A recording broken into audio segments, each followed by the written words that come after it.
Are you lost? That's what she opened with chin up, phone gripped like a badge, the kind of voice that turns milk sour. This is a private neighborhood. State your business. I was standing in my own driveway in Maple Hollow, Colorado, hand on the door of a brand new 36-foot motorhome I'd worked 2 years and 1,000 late nights to buy, and somehow I was the intruder. I'm a software engineer by trade, a saver by nature, and for 2 years I ate rice and eggs, took every gnarly refactor that no one else wanted, stacked overtime like firewood, all for a ridiculous dream that never stopped feeling like joy. A glossy black and silver Class A with leather captain's chairs, a kitchen better than the one in my house, and just enough diesel rumble to make you feel like the horizon was a thing you could hold. The delivery truck had eased it into my driveway an hour earlier, neighbors peeking through blinds like it was a UFO. I was doing the slow walk-around, hand on the smooth siding, counting storage bays, memorizing switches, when she appeared at the corner of my lawn like a gargoyle guarding a church. Her name, as I learned later, was Marla. Early 70s hair so sprayed it could deflect hail tracksuit that matched the cloudless sky. She didn't say hello. She didn't say congratulations. She looked at me, at the coach, back at me, and I watched it happen behind her eyes. The arithmetic of prejudice, the equation that said, a guy like me plus a ride like that equals some story that made her feel important. You live here, disbelief like a perfume. I've walked this cul-de-sac for 40 years, never seen you. I've owned this place for 5, I said, keeping my smile on a low simmer. New rig. Just delivered. It's the Whitakers, she said, inventing facts on the fly. They had one just like it. You bought it off them? No, I said, feeling my patience wrinkle. Bought it from a dealer in Aurora. Her mouth found a whisper and made it a siren. It's stolen. Thumb to dial. It's stolen and he's aggressive. She said that last part loud enough for the petunias across the street to file affidavits. Without thinking, I raised my phone and hit record. She snapped her eyes to the lens like it had insulted her ancestors. Are you filming me? She hissed to the dispatcher. Then to me, lower meaner. You'll regret that, boy. I didn't take the bait. There's a lifetime of experience baked into that decision, how anger is a costume they're waiting to see, how calm is a blade if you hold it just right. I stood still. I breathed. I looked over at Mr. Alvarez on his porch, startled behind his reading glasses, and at the young couple 2 houses down, Tanya and Eli, pretending to prune a bush that didn't need it. The street held its breath until the siren broke it red and blue, washing across clipped lawns and HOA-approved mailboxes. 2 officers stepped out. The younger one, Officer Blake, looked like every Academy poster square jaw posture that could cut glass, hand resting casual, but not on his firearm. The other, Sergeant Mills, carried the kind of tired that only years can teach you. Before they could speak, Marla launched into her performance, pointing at me like I was a storm cloud she'd personally lassoed. He stole it from the Whitakers. He's threatening me. Mills clocked my hands, my distance, the phone still recording. Blake asked me to step away from the vehicle, and I did, palms open, voice even.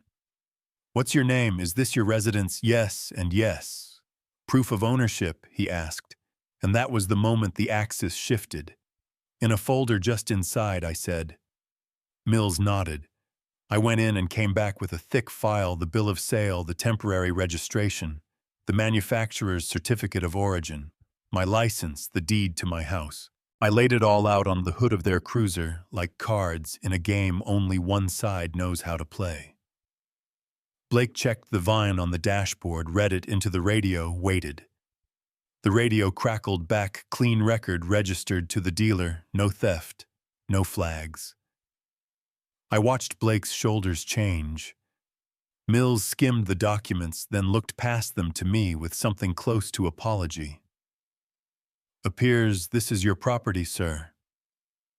Thank you, I said, and then I pointed calmly at the woman still filming her own hero story from the sidewalk.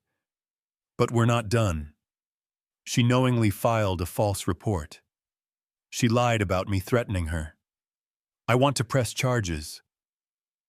It was like someone cut the neighborhood soundtrack to silence. Marla, who'd had a smirk glued to her face since the first siren, lost it all at once. Mills turned to her. Ma'am, did you have any actual evidence? Did you see him break into it? It looked like the Whitakers and he doesn't. She shut her own mouth a second too late. Turn around, please, Mills said. The click of the cuffs sounded bigger than it was. You could hear the gasp travel down the block like a wave. They put her in the back of the car, read her rights, and drove away. I stood next to the motorhome that had just become a stage and felt a tremble in my hands I didn't want anyone to see. For a few days, Maple Hollow surprised me. Mr. Alvarez brought over tamales his wife had made and a warm apology that wasn't his to give. Tanya and Eli knocked with a pie and an offer to grab my mail when I took the rig on the road. It felt like the neighborhood exhaled. Then Marla posted bail and the temperature dropped 10 degrees. The private neighborhood Facebook group run by the HOA president, a man named Derek Fulton, who always wore golf polos and an expression like he'd invented the bylaws, lit up. A tragic misunderstanding, one post called it. Our dear friend was traumatized by a strange man and a commercial bus, another said, conveniently ignoring whose driveway the bus sat in. A week later, a certified letter arrived. The paper was thick, the tone thicker. Notice of violation signed by Derek. They cited a 48-hour limit on recreational vehicles in driveways, a vague visual nuisance clause, and my personal favorite actions detrimental to property values. 14 days to cure or face daily fines, and down the line a lien. It wasn't enforcement. It was a weapon shaped like one. I'd already planned to store the coach at a secure lot and bring it home only to prep for trips. By the time the letter arrived, it had been home less than a week, but the timing, the tone, the sudden interest in aesthetics. All of it felt like a hand Marla was still playing with someone else's chips. I hired an attorney, Renee Cole, sharp suit, sharper mind, no patience for bullies who hide behind clipboards. I told her the whole saga while she took notes on a legal pad like she was carving into stone. Classic selective enforcement and harassment, she said. We'll respond in writing that you'll comply with the 48-hour rule which you planned anyway, and we'll call out the nonsense about nuisance and values. After that, if they keep swinging, we swing back. We sent the letter. The HOA retreated to a wheel monitor stance, but the whispers didn't. That's when Janice entered the picture, Marla's second-in-command in the cul-de-sac brigade, a woman whose hobby was everyone else's business. Suddenly, there was a witness.